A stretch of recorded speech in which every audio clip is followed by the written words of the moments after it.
we understand that President Biden is monitoring the situation at the White House now and is going to talk to the G7 tomorrow. I don't think he's monitoring. I think he's probably sleeping right now.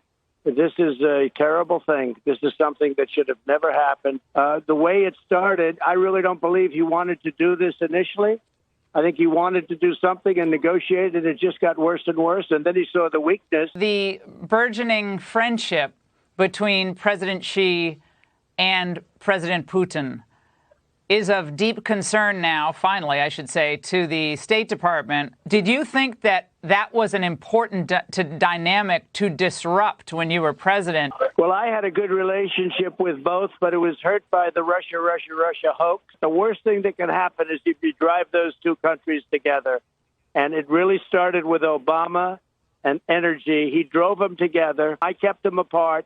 And Biden, now it looks like it's a great love fest, and that's a very bad thing. In the last 24 hours, we know Russia has said that they are recognizing two breakaway regions of Ukraine. What went wrong here? What has the current occupant of the Oval Office done that he could have done differently? This is genius. Putin declares a big portion of the Ukraine. Putin declares it as independent. Oh, that's wonderful. I said, how smart is that? And he's going to go in and be a peacekeeper.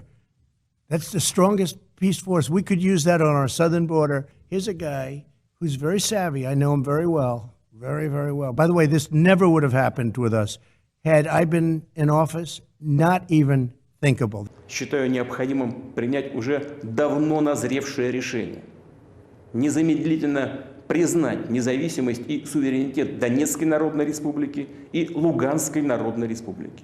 А от тех, кто захватил и удерживает власть в Киеве, мы требуем незамедлительно прекратить боевые действия.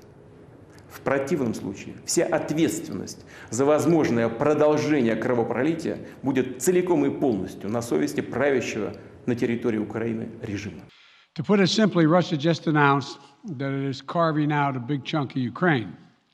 Last night, Putin authorized Russian forces to deploy into these regions.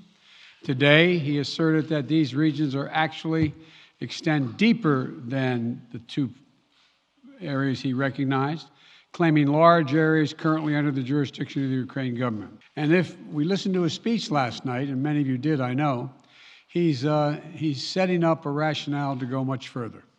This is the beginning of a Russian invasion of Ukraine, as he indicated and asked permission to be able to do from his Duma.